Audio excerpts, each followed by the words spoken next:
कहानी की शुरुआत निक नाम के एक एक्स अमेरिकन सोल्जर से होती है जो जापान की एक जेल में अपनी 10 साल की सजा काट रहा था। अपनी जिंदगी को ऐसे बर्बाद होता देखकर निक अक्सर काफी शांत और उदास रहता और एक दिन जब उसकी ड्यूटी बाथरूम साफ करने के काम पर लगी थी तो उसकी नजर एक कमरे से निकल रहे 5 खूंखार आदमियों पर पड़ी जो दिखने में काफी खतरनाक और डरावने लग रहे थे। और उन आदमियों के वहां से जाने के बाद जब निक उस कमरे में गया तो उसने देखा कि कमरे में एक आदमी छत से लटका हुआ था। ये देखकर निक काफी ज्यादा घबरा गया और उसने उस आदमी की मदद करने के लिए तुरंत ही जेल गार्ड्स को आवाज मारी, पर गार्ड्स ने वहां पहुंचकर निक को शाबाशी देने की बजाय उसे ही पीटना शुरू कर दिया, जिसके बाद उसे जेल के कमरे में डाल दिया गया। वो कमरा बहुत ही छोटा और घुटन भरा था और जल्द ही निक को एहसास हुआ कि वो उसी आदमी के साथ कमरा शेयर कर रहा है जिसे उसने बचाया था।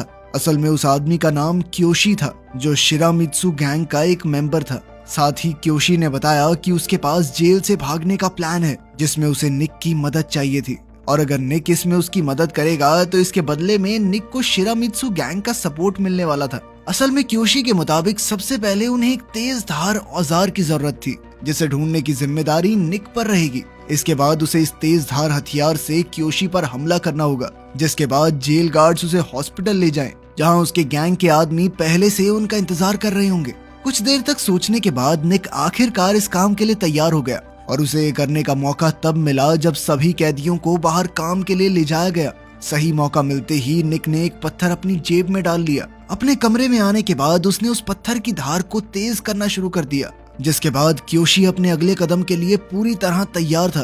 क्योशी को चोट लगने से पहले उसने निक को याद दिलाया कि उसे समय रहते गार्ड्स को इस हादसे के बारे में बताना होगा ताकि वो जिंदा बच जाए, वरना ज्यादा खून बह गया ना मैं यहीं मर जाऊंगा। और निक ने भी बिल्कुल ऐसा ही किया। जैसे ही क्योशी के शरीर से खून निकला, निक ने गार्ड्स को मदद के लिए बुला लिया, जिसके चलते क्योशी का प्लान पूरी तरह कामयाब हो गया। और इधर अगले दिन से जेल में निक का स्टेटस काफी बढ़ गया और शिरामित्सु गैंग के सपोर्ट के बाद से अब उसे जेल के नियमों के हिसाब से नहीं जीना पड़ता था और धीरे धीरे उसकी सजा भी काफी कम हो गई। थोड़े ही समय बाद वो जेल से आजाद भी हो गया, पर अब निक पूरी तरह से बदल चुका था। निक के जेल से निकलते ही उसने देखा कि एक गाड़ी पहले से ही उसका इंतजार कर रही थी और उसकी गाड़ी में बैठते ही वो लोग उसे सीधा शिरामित्सु गैंग के हेडक्वार्टर्स में ले गए, जहाँ गैंग के कुछ लीडर्स उसका इंतजार कर रहे थे। और निक से मिलते ही उन लोगों ने सबसे पहले क्योशी की मदद करने के लिए उसका धन्यवाद किया और फिर उसे उसका पहला काम दिया, जिसमें उसे एक अमेरिकन बिजनेसमैन से एक डील करनी थी। और इधर निक भी बिना कुछ सोचे इस काम के लिए तैयार हो गया।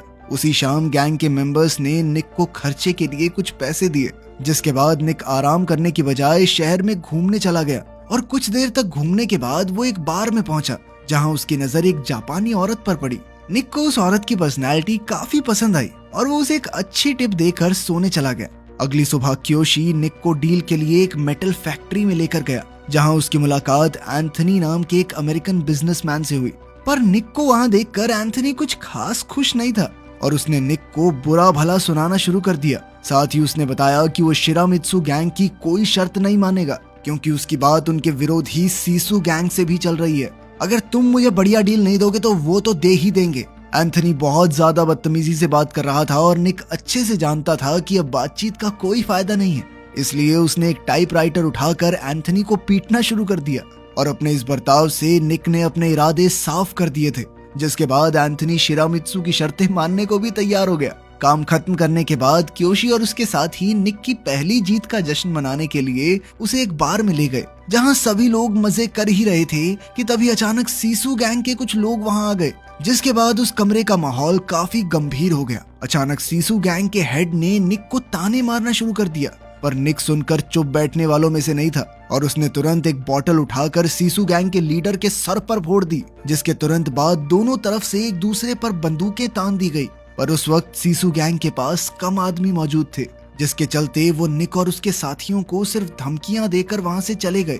पर इधर निक ने अपने उबलते हुए गुस्से की बदौलत अपने शिरामित्सु साथियों का दिल और क्योशी का भरोसा दोनों एक साथ जीत लिया था, जिसके चलते क्योशी ने उसे रहने के लिए एक फ्लैट और याजुका क्लैन का हिस्सा बनने का ऑफर दिया, जिसके लिए निक तुरंत तैयार हो गया। कुछ दिनों बाद क्योशी ने उसे उसका दूसरा काम दिया, जिसमें उसे एक बार ओनर से मिलना था जो शिरामित्सु गैंग की बात नहीं मान रहा था। और इस बार भी निक ने उसी अंदाज से काम किया जिसके लिए वो फेमस था, इस बार क्योशी ने भी उसका साथ दिया और अपने इस तरीके से वो गैंग का दबदबा बढ़ाते जा रहे थे। इसके बाद क्योशी निक को शिरामित्सु के एक नाइट क्लब में ले गया, जहां उसकी नजर एक बार फिर उसी जापानी औरत पर पड़ी जो उस वक्त डांस कर रही थी। पर तभी निक ने देखा कि क्योशी अचानक उसे डांस फ्लोर से खींचता हुआ बाहर ले गया। पर क्योशी की आवाज में उस औरत के लिए चिंता और फिक्र थी। जल्द ही निक भी वहां पहुंच गया, जिसके बाद उसे पता चला कि ये लड़की क्योशी की बहन मियू है। और साथ ही क्योशी ने निक से उसे सही सलामत घर छोड़कर आने को कहा। लेकिन अपने घर के दरवाजे पर पहुंचते ही मियू ने अचानक एक अलग ही रूप ले लिया और उसने निक को छेड़ते हुए अंदर आने को कहा। और फिर कुछ देर शर्माने के बाद निक भी तैयार हो गया। अपनी बातचीत के दौरान निक की नजर मियू की पीठ पर बने याजुका क्लैन के टैटू पर पड़ी, जो उसके अंडरवर्ल्ड के साथ रिश्तों का सबूत था। अगले दिन क्योशी ने निक को एक और काम दिया, जिसमें उसे एक अमेरिकन सोल्जर से हथियारों की डीलिंग करनी थी।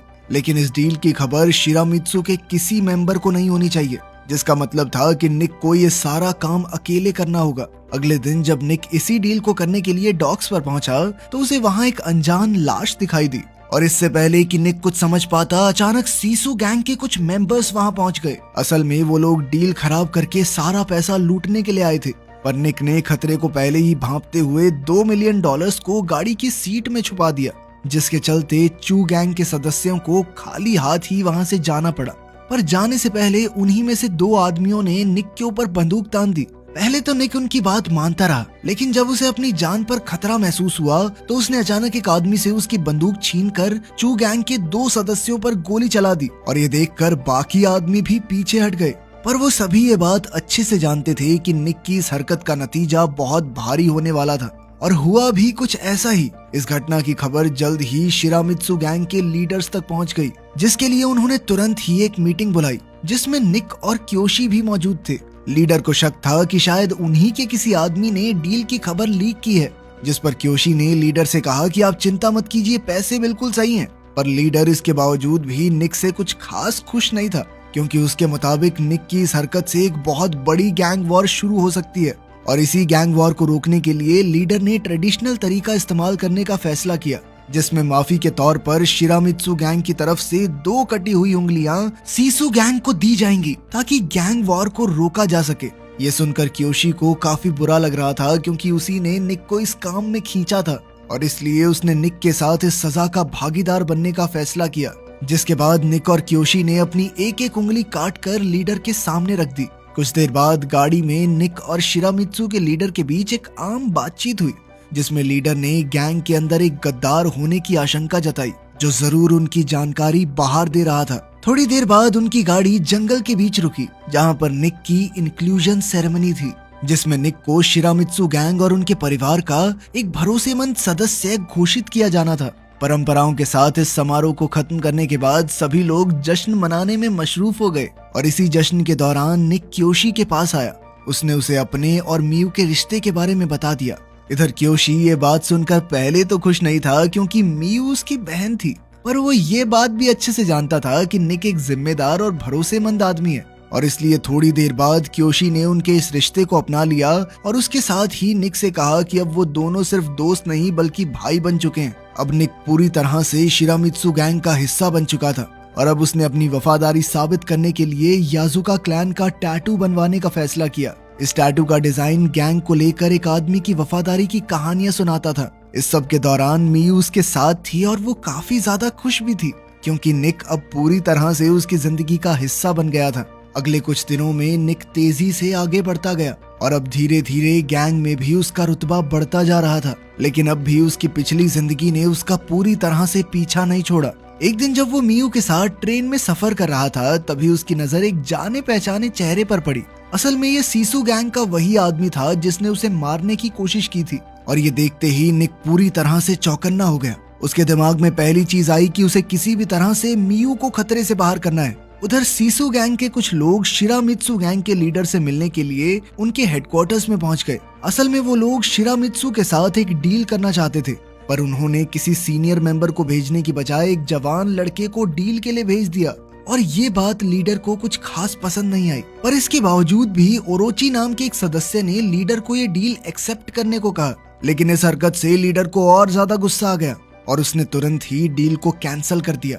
उसी रात क्योशी और ओरोची एक साथ बार में शराब पी रहे थे, जिस दौरान ओरोची लीडर के ऊपर काफी गुस्सा था क्योंकि उसने ओरोची की बात 1% भी नहीं सुनी। और इधर क्योशी उसके अंदर बढ़ते गुस्से को साफ साफ देख पा रहा था। उसने ओरोची को अपने गुस्से पर काबू रखने को कहा, लेकिन तब तक बहुत देर हो चुकी थी और ओरोची गुस्से में बार से बाहर चला गया, जहां उसकी मुलाकात मियू से हुई। असल में ओरोची और मियू पहले एक दूसरे से प्यार करते थे और ओरोची अब भी उसे मन ही मन पसंद करता था, लेकिन मियू ने इसके लिए साफ इनकार कर दिया, जिसके बाद ओरोची ने उसके साथ जबरदस्ती करना शुरू कर दिया। पर फिर भी मियू किसी तरह से भागने में कामयाब हो गई। अगले दिन शिरामित्सु और सीसू गैंग एक बार फिर से मिले और इस बार उन्होंने एक सूमो मैच के दौरान मिलने का फैसला किया, जो कि एक पुराना तरीका था। और इस बार सीसू गैंग का चेयरमैन खुद मिलने के लिए आया।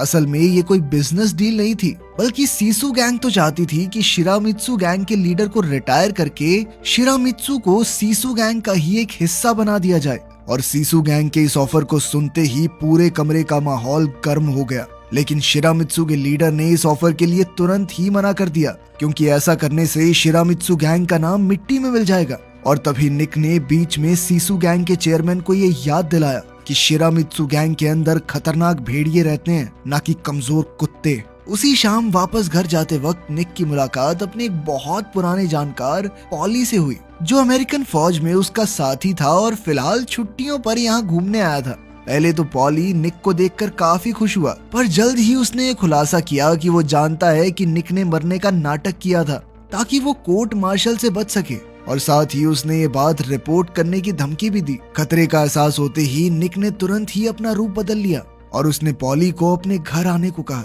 जिसके बाद जैसे ही उसे सही मौका मिला तो उसने पॉली को खत्म कर दिया। अब लाश को ठिकाने लगाने के बाद वो मियू से मिलने चला गया, पर जैसे ही मियू ने दरवाजा खोला, निक उसके चेहरे पर लगी चोट को देखकर गुस्से में आ गया और अब वो उस आदमी का नाम जानना चाहता था जिसने मियू पर हाथ उठाया। पर मियू उसका नाम बताने से साफ मना कर देती है और साथ ही उसने निक को बताया, मैं तुम्हारे बच्चे की माँ बनने वाली हूँ। और ये खबर सुनाने के बाद अचानक मियू निक से जाने को कहती है। निक को कुछ समझ नहीं आया कि आखिर ये क्या हो रहा है, लेकिन वो चुपचाप मियू की बात मानते हुए वहाँ से निकल गया। लेकिन अब भी उसके दिमाग में सिर्फ मियू की सुरक्षा ही घूम रही थी और उसने सोच लिया कि चाहे कुछ भी हो जाए वो मियू को खरोंच तक नहीं आने देगा। अपने आने वाले बच्चे और मियू के बारे में सोचकर निक तुरंत क्योशी से मिलने के लिए पहुंचा और उसने क्योशी के सामने शिरामित्सु गैंग छोड़ने की बात रखी ताकि वो इन सब चीजों से दूर मियू के साथ खुशी खुशी रह सके। इधर क्योशी ने भी गुस्सा न करने की बजाय उसे बड़े ही प्यार से अंदर बुलाकर उसके सामने 2 तलवारें रखी, जिनमें से एक तलवार दूसरों को खत्म करने के लिए थी और एक उसके लिए। क्योशी ने बचपन से ही मियू का ध्यान रखा था और अब उसे निक पर पूरा भरोसा था कि वो ये जिम्मेदारी उठा सकता है। निक ने भी क्योशी से वादा करते हुए एक तलवार उठा ली, जिसके बाद उन दोनों ने साथ मिलकर पॉली की लाश को दफनाकर सारे सबूत मिटा दिए। उधर सीसू गैंग के हेडक्वार्टर्स में ओरोची सीसू गैंग का साथ देकर शिरामित्सु गैंग को अंदर से खत्म करने का प्लान बना चुका था। अगले दिन शिरामित्सु का लीडर निक और क्योशी एक साथ एक दर्जी की दुकान पर पहुंचे, जहां दर्जी उसके सूट का नाप लेने के लिए लीडर को कमरे में ले गया।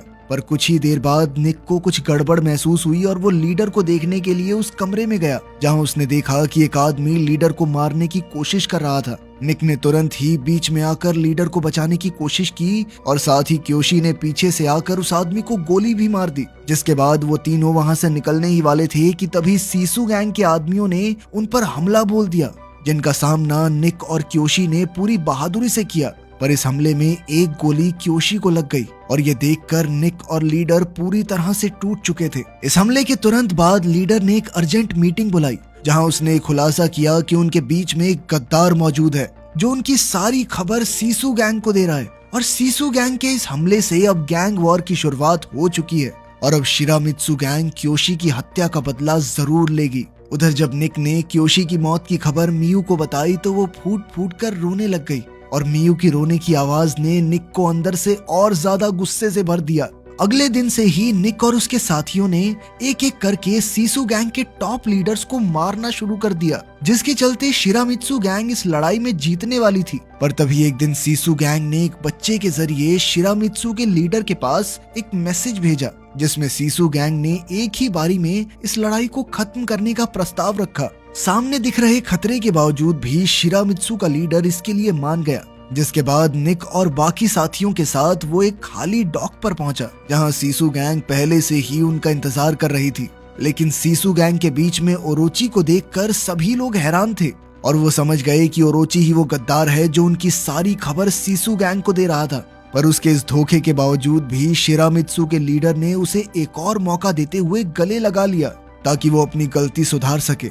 पर तभी अचानक से ओरोची ने लीडर की पीठ में चाकू मारकर कहा कि अब शिरामित्सु गैंग खत्म हुई। उधर शिरामित्सु गैंग के बाकी सदस्य चाहकर भी कुछ नहीं कर सकते थे क्योंकि उस वक्त वो लोग चारों तरफ से घिरे हुए थे। इसके बाद ओरोची ने निक के सामने एक प्रस्ताव रखा जिसके मुताबिक अगर निक मियू को छोड़ दे तो वो अपनी जान बचा सकता है। पर निक को उसकी फालतू बातों में कोई दिलचस्पी नहीं थी और तभी अचानक से एक स्नाइपर ने निक के पैर में गोली मार दी। उधर सीसू गैंग ने पुलिस की मदद से शिरामित्सु गैंग के हेडक्वार्टर्स में रेड डलवा दी ताकि उनका वजूद पूरी तरह से खत्म किया जा सके। उस रात निक सीसू गैंग की नजरों से बचते हुए मियू के पास पहुंचा ताकि वो उसे किसी सुरक्षित जगह पर ले जा सके। लेकिन अभी उसका काम पूरा नहीं हुआ था क्योंकि उसके दिल में अभी भी बदले की आग जल रही थी और इसलिए वो क्योशी की दी हुई तलवार लेकर सीधा सीसू गैंग के हेडक्वार्टर्स में पहुंच गया जहां उसने सीसू गैंग के लीडर के सामने अपना बदला पूरा करने की इच्छा जाहिर की। पर ओरोची ने उसके हाथ से तलवार लेते हुए उसे एक आउटसाइडर यानी बाहरी इंसान बुलाया जो कभी भी उनका हिस्सा नहीं बन पाएगा। पर तभी निक ने एक ही झटके में ओरोची के गले पर हमला करके उसे खत्म कर दिया। तभी बाकी मेंबर्स ने उस पर अपनी बंदूकें तान दी लेकिन सीसू के लीडर ने उन सभी को रोक दिया और फिर निक को वहां से जाने को कहा क्योंकि उसने अपना बदला पूरा कर लिया था।